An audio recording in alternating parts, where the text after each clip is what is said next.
सुभाष बाबू हैं, ये दर्शन कीजिए आप सारे। ठीक है। और इनका जन्म सुभाष चंद्र बोस।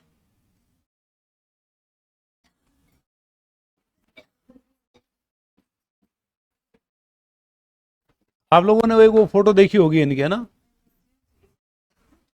हाँ, एक इनकी ये फोटो भी है। चलो, सुभाष चंद्र बोस, यदि हम देखें इनका जन्म तो रहा है 23 जनवरी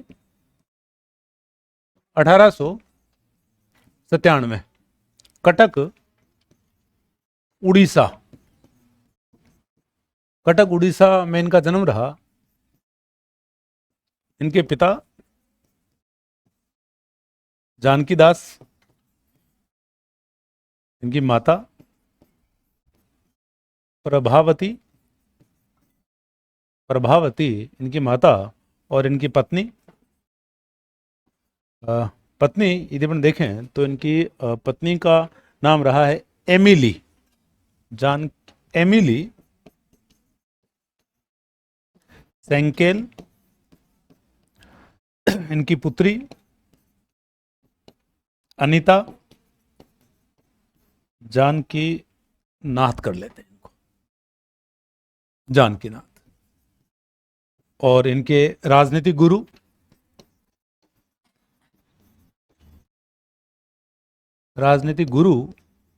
इनके रहे हैं सी आर दास। सी आर दास हम देखते हैं कि इनके राजनीतिक गुरु रहे हैं। ठीक है। और राजनीतिक गुरु इनके सी आर दास।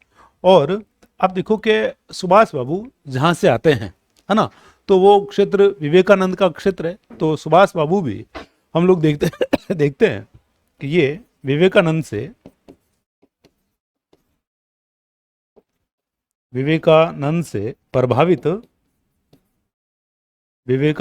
प्रभावित रहे। ठीक है। तो ये हम लोग देखते हैं कि इनकी कुछ प्रारंभिक इनकी जानकारियां हैं। ठीक है। हालांकि यहाँ से सवाल बनने की संभावना बहुत ही कम है ना, नहीं के बराबर रहती है। ये जो सवाल है, ये सवाल पूछा जाता है कि इनके राजनीतिक गुरु कौन हैं। तो राजनीतिक गुरु इनके कौन रहे? सी आर दास इनके राजनीतिक गुरु रहे हैं इनके। ठीक है। ये सारी चीजें फिर हम देखते हैं कि सुभाष बाबू 1920 में आईसीएस की परीक्षा फोर्थ रैंक से इनकी आईसीएस की परीक्षा इनकी क्लियर हो जाती है। और अप्रैल 1921 में आईसीएस को छोड़ असहयोग आंदोलन में चले जाते हैं। असहयोग आंदोलन में चले जाते हैं ये। ठीक है। अब देखो, सुभाष बाबू की तो बात करें तो सुभाष बाबू बहुत ही मेधावी विद्यार्थी रहे हैं, बहुत ही इंटेलिजेंट स्टूडेंट है सुभाष बाबू। ऐसे नहीं है कि भाई एक औसत विद्यार्थी नहीं है, औसत से ऊपर के विद्यार्थी रहे, बहुत पढ़ने लिखने में बहुत अच्छे विद्यार्थी रहे हैं ये। ठीक है। और आप देखो कि आईसीएस की परीक्षा इन्होंने पास की, और आईसीएस की परीक्षा में इनकी फोर्थ रैंक लगी, और उस समय परीक्षाएं लंदन में होती थी। और सुभाष बाबू को ज़्यादा तैयारी का वक्त भी नहीं मिलता है, लगभग 7 महीने के आसपास ही इन्होंने तैयारी की। और तैयारी करने के बाद में एक सर्वोच्च जो रैंक है, अच्छी जो रैंक है, उससे ये चयनित हो जाते हैं। और इनके फादर साहब चाहते थे कि भाई आईसीएस बने, लेकिन सुभाष बाबू प्रारंभ से ही एक क्रांतिकारी टाइप के व्यक्ति रहे हैं।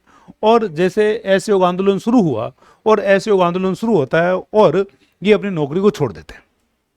ठीक है। अपनी नौकरी को छोड़ करके असहयोग आंदोलन में पार्टिसिपेट करते हैं, गांधी से मिलते हैं ये। ठीक है। और गांधी का जो व्यक्तित्व है, गांधी का व्यक्तित्व इनको प्रभावित नहीं करता है। ये सारी चीजें हम लोगों ने देखी। फिर असहयोग आंदोलन के दौरान हम देखते हैं कि ये कलकत्ता नेशनल कॉलेज के प्राचार्य बनते हैं। ये सारी चीजें हम लोगों ने देखी भी है। असहयोग आंदोलन में कलकत्ता नेशनल कॉलेज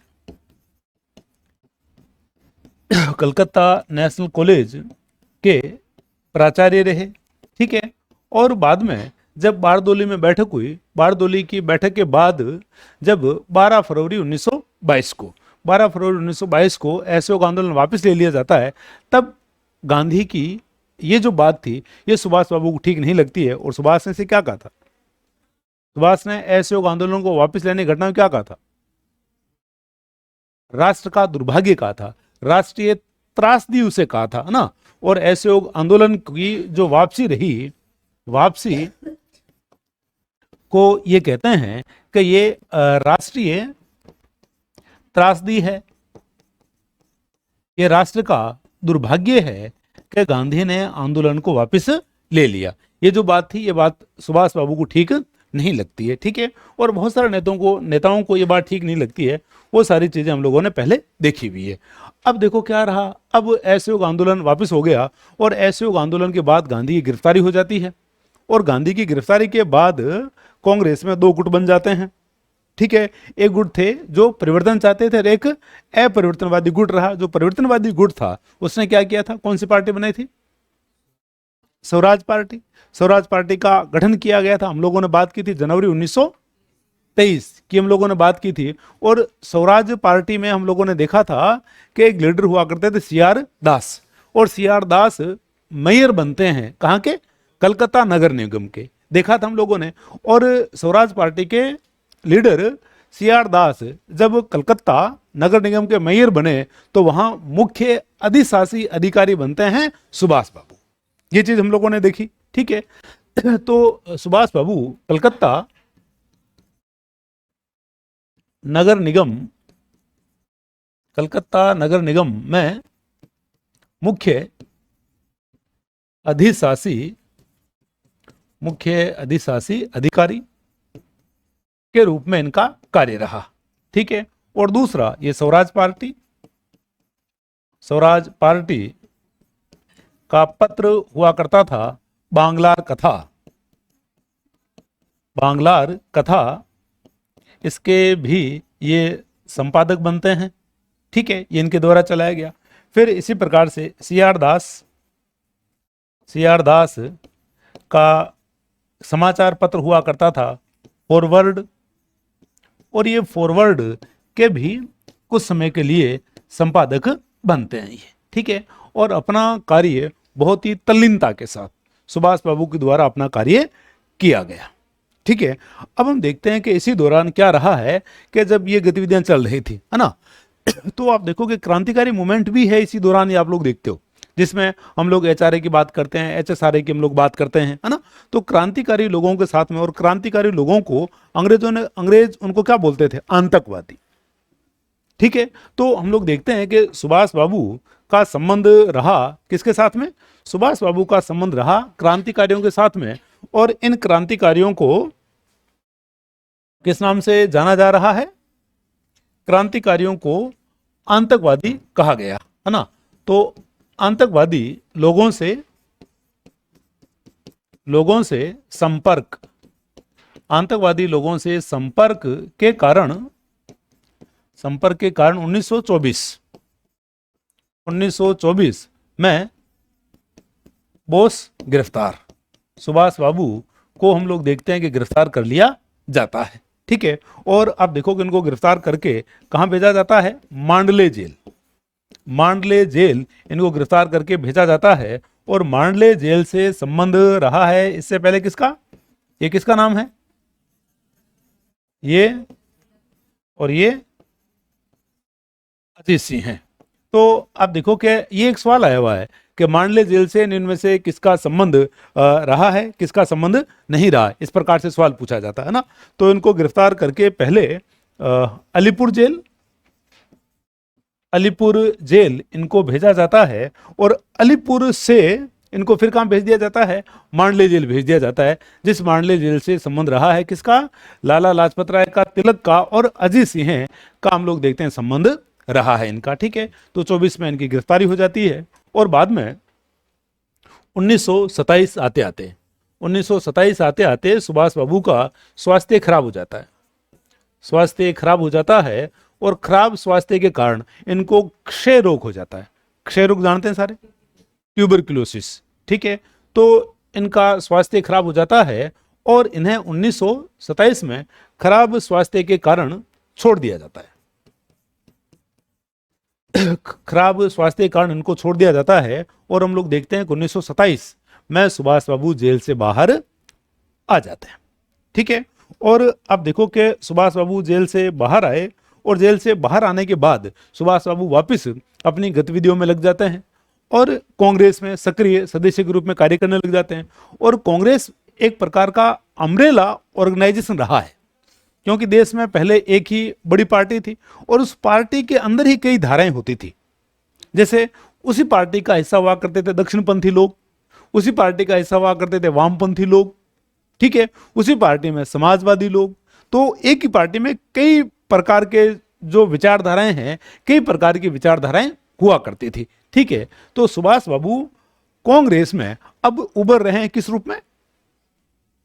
वामपंथी लीडर के रूप में, एक कट्टर वामपंथी सदस्य के रूप में सुभाष बाबू उभर रहे हैं। ठीक है, तो जेल से इनको छोड़ दिया जाता है और कांग्रेस में ये किस रूप में उभर रहे हैं?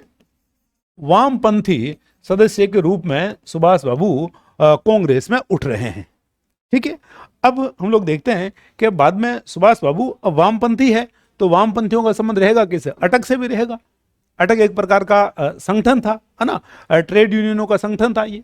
तो 1929 में सुभाष बाबू इसके अध्यक्ष बनते हैं और 1931 तक रहते हैं।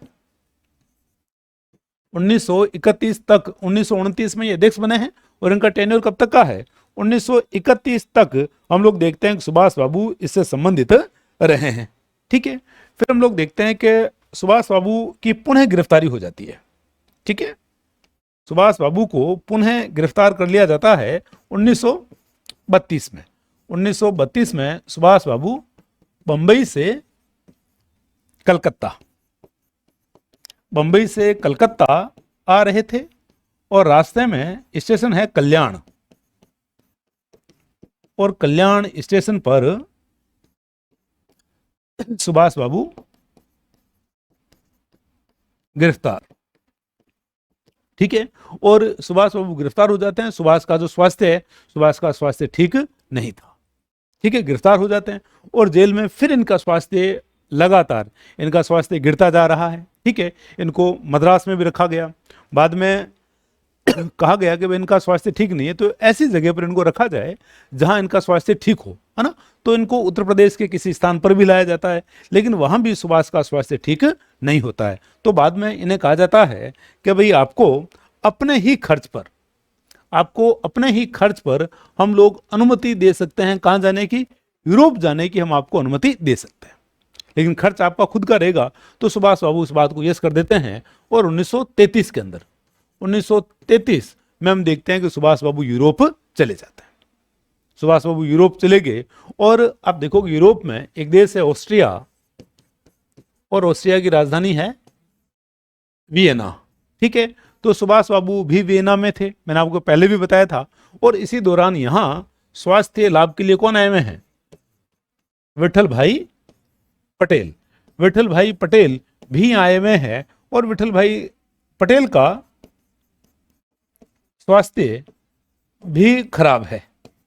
ठीक है, और यहां इनकी सेवा वगैरह की जा रही है किसके द्वारा? सुभाष बाबू इनकी सेवा करते हैं और इस कारण विठल भाई पटेल के द्वारा अपने संपत्ति का एक भाग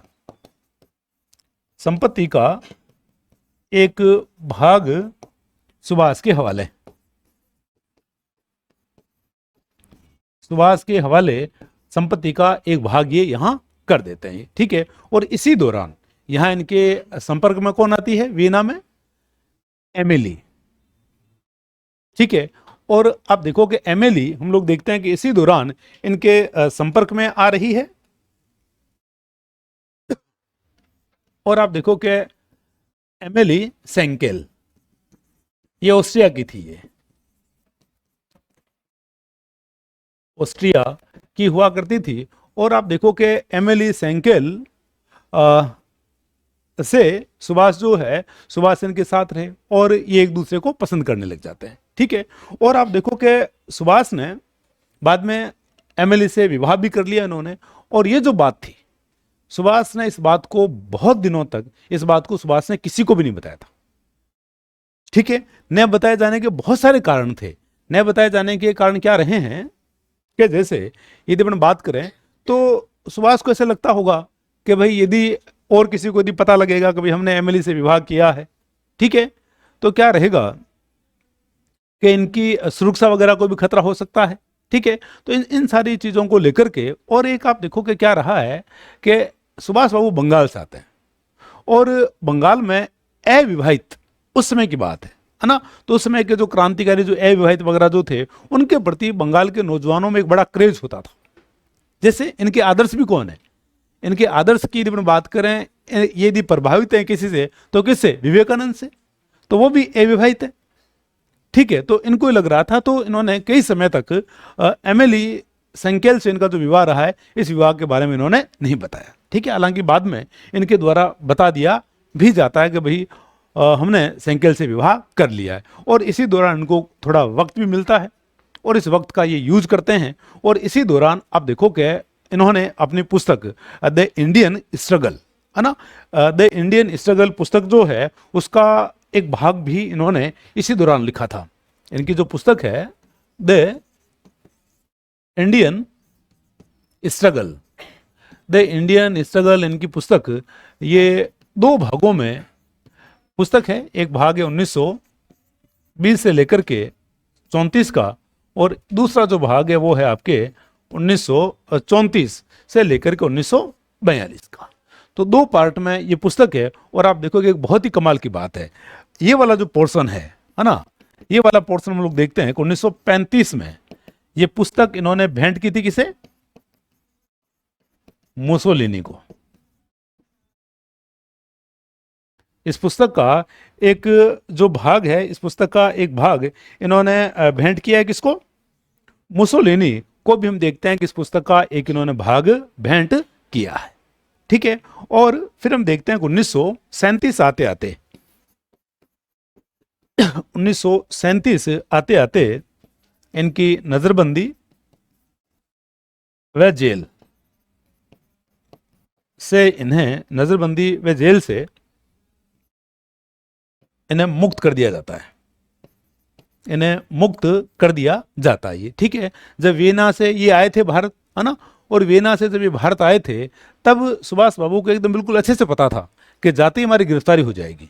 इसके बावजूद हम देखते हैं कि सुभाष बाबू भारत आते हैं, और सुभाष बाबू कहते हैं भाई अब हमारा भारत जाना बहुत ज़्यादा जरूरी है ना, और ये आते हैं। फिर इनको कुछ समय तक फिर इनको बंदी बनाए रखा जाता है, और बाद में 1937 आते आते इनका जो जेल है या इनको नजरबंद करना जो है, इन चीज़ों से इनको मुक्त कर दिया जाता है। ठीक है, 37 तक हम लोगों ने बात कर ली है। अब देखो 37 के बाद यदि हम बात करें तो कांग्रेस में हम लोग देखते हैं, कांग्रेस में सुभाष 37 का 38 का और 39 का, 38 और 39 के जो अधिवेशन हुए हैं उनकी अध्यक्षता की गई किसके द्वारा, सुभाष के द्वारा इनकी अध्यक्षता की गई है। तो कांग्रेस के अधिवेशन यदि अपन देखें तो एक अधिवेशन है कौन सा, हरिपुरा अधिवेशन, हरिपुरा अधिवेशन। और हरिपुरा अधिवेशन कब का, 1938 का, और हरिपुरा जगह कहाँ की, गुजरात की। और यहां सुभाष निर्विरोध सुभाष यहां अध्यक्ष रहे हैं। ठीक है, निर्विरोध अध्यक्ष सुन लिए गए। अब 39 के अंदर फिर, है ना, 39 में फिर हम लोग देखते हैं कि अधिवेशन होता है त्रिपुरी के अंदर। त्रिपुरी कहाँ का, मध्य प्रदेश का, मध्य प्रदेश का त्रिपुरी। और यहां अधिवेशन हो रहा है 39 के अंदर।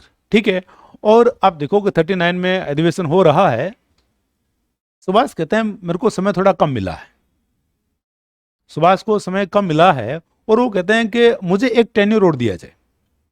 और इस बार सुभाष ने, ये जो अधिवेशन था 39 का, इसमें सुभाष ने कहा कि भाई अध्यक्ष वही बने जिसके पास में कार्यक्रम हो, जिसके पास में आगे किस प्रकार से कार्य किया जाए, वही व्यक्ति कांग्रेस का अध्यक्ष बनना चाहिए। क्योंकि 39 का और ये जो टाइम है, ये टाइम हम लोग देखते हैं कि बड़ा ही क्रूशियल टाइम रहा है ये। ठीक है। तो सुभाष बाबू ने कहा कि अध्यक्ष पद के लिए वही व्यक्ति आए जिसके पास में कोई न कोई कार्यक्रम हो, वही व्यक्ति अध्यक्ष बनने के लिए आना चाहिए। ठीक है। और सुभाष ने कहा भाई हमारे पास में कार्यक्रम है। ठीक है। तो यहाँ जब सुभाष इसका चुनाव लड़ते हैं, है ना, तो इसका चुनाव जब लड़ा जाता है तब हम लोग देखते हैं कि पहले यहाँ चुनाव होना था किसके साथ में, मौलाना अबुल कलाम आज़ाद। और मौलाना अबुल कलाम आज़ाद ने अपना नाम इन्होंने वापस ले लिया। जब पता लगा कि सुभाष चुनाव लड़ रहे हैं तो इन्होंने कहा कि भाई मैं तो चुनाव नहीं लड़ूंगा। ठीक है। फिर कहा गया किसे, फिर गांधी के द्वारा कहा गया पटाभी सीतारमैया को, पटाभी सीतारमैया को कहा गया कि भाई आप चुनाव लड़ लीजिए। ठीक है। और बाद में हम देखते हैं कि इन दोनों के बीच में चुनाव हो जाता है, एक तरफ सुभाष और एक तरफ पटाभी सीतारमैया। पटाभी सीतारमैया, इन दोनों के बीच में चुनाव होता है। पटाभी सीतारमैया 1377 के आसपास वोट लेते हैं और यहाँ सुभाष बाबू 1580 के आसपास वोट लेते हैं। ठीक है। तो यहाँ क्या रहा कि यहाँ सुभाष बाबू चुनाव जीत जाते हैं। और सुभाष बाबू चुनाव जीते तो पटाभी सीतारमैया की हार को गांधी ने कहा कि ये मेरी हार है, ये मेरी हार है। क्यों? क्योंकि पटाभी सीतारमैया हमारा उम्मीदवार था और ये हार गया, इसका मतलब हम हार गए हैं। ठीक है। अब क्या था कि अब चुनाव हो गया, सुभाष बाबू जीत गए। ठीक है। अब चुनाव होने के बाद में कार्य समिति बननी थी। कार्य समिति का गठन करना था और ये जो कार्य समिति का गठन करना था, इस कार्य समिति के लिए अब सुभाष अध्यक्ष हैं। सुभाष अध्यक्ष हैं तो गांधी ने कहा सुभाष अध्यक्ष हैं तो ये कार्य समिति सुभाष को बनानी थी। तो सुभाष बाबू ने गांधी से कहा कि भाई आप नाम सुझा दीजिए कि भाई हमें किसको कार्य समिति में शामिल करना है और किसे शामिल नहीं करना है ना, तो आप हमें ये बता दीजिए। और लेकिन सुभाष बाबू के द्वारा जब गांधी से पूछा गया तो गांधी ने नाम सुझाने से मना कर दिया कि भाई आप अध्यक्ष हैं, आप अपने हिसाब से देख लीजिए। ठीक है। हमारा इसमें कोई लेना देना नहीं है। और दूसरा, जो पुरानी कार्य समिति थी, पुरानी कार्य समिति की हम लोग देखते हैं कि बैठक होती है वर्धा के अंदर, वर्धा महाराष्ट्र के अंदर। ठीक है। और वर्धा में बैठक होती है। सुभाष बाबू इस बैठक में जा नहीं पाते, हालांकि इनकी नहीं जाने की सूचना पहले से ही थी, नहीं जाने की सूचना पहले से ही रही और सुभाष बाबू नहीं जा पाए। इसके कारण पुरानी जो कार्य समिति थी, पुरानी कार्य समिति के लगभग 11 सदस्यों जिसमें कौन शामिल है, जिसमें पटेल भी शामिल है,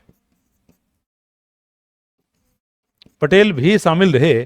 तो इस प्रकार से एक सामूहिक इस्तीफा हो जाता है। तो अब देखो कि पुरानी कार्य समिति नहीं बनी नहीं है, गांधी मना कर रहे हैं। और पुरानी जो कार्य समिति थी उसके लगभग 11 सदस्य जिसमें पटेल भी शामिल है। नेहरू ने भी इस्तीफा नहीं किया, नेहरू अभी इस्तीफा नहीं करते हैं। ठीक है। नेहरू सोचते हैं भाई सारे लोगों को इकट्ठा इस्तीफा देना ठीक बात नहीं है। ठीक है। तो ये लोग इस्तीफा कर देते हैं। तब आप देखो कि अब सुभाष बाबू की स्थिति काफी खराब हो गई है। सुभाष बाबू चुनाव जीत गए लेकिन अब कांग्रेस में उनका सहयोग नहीं हो रहा है। ठीक है। और गांधी ने मना कर दिया है, सुभाष बाबू कह रहे हैं कि भाई आप बनवा दीजिए, इन्होंने मना कर दिया। अब सुभाष बाबू को लगता है कि अभी अब हमारा यहाँ होना काफ़ी मुश्किल हो गया है, हमारे यहाँ रहना काफ़ी मुश्किल हो गया है। और हम देखते हैं कि इसी बीच सुभाष बाबू फिर ये अध्यक्ष बने और अध्यक्ष बनने के बाद में सुभाष बाबू के द्वारा त्यागपत्र कर दिया जाता है। और ये इन्होंने जो त्यागपत्र किया ये त्यागपत्र इन्होंने किया और त्यागपत्र करने के बाद जो कार्यकाल है, ये कार्यकाल पूरा किया जाता है किसके द्वारा? डॉक्टर राजेंद्र प्रसाद। डॉक्टर राजेंद्र प्रसाद के द्वारा बचा हुआ जो कार्यकाल था, बचा हुआ कार्यकाल इनके द्वारा पूरा किया जाता है। ठीक है। और सुभाष बाबू ने एक नई पार्टी बना ली और उसका नाम क्या रहा? 3 मई 1939 को पार्टी बनी है फॉरवर्ड ब्लॉक नाम से इन्होंने एक पार्टी बना ली। और इस पार्टी की विचारधारा क्या है? वामपंथी इसकी विचारधारा रही। और इस पार्टी का विरोध किया जा रहा है जयप्रकाश नारायण और एम.एन. राय। जयप्रकाश नारायण और एम.एन. राय ने इस पार्टी का विरोध किया। क्यों? क्योंकि एम.एन. राय चाहते थे कि एक एकता बनी रहे, एक एकता बनी रहे। ज़्यादा पार्टियां बनना या ज़्यादा गुट बनना ठीक नहीं है। इसके बावजूद सुभाष के द्वारा फॉरवर्ड ब्लॉक जो है वो 3 मई 1939 को इनके द्वारा फॉरवर्ड ब्लॉक बना लिया जाता है।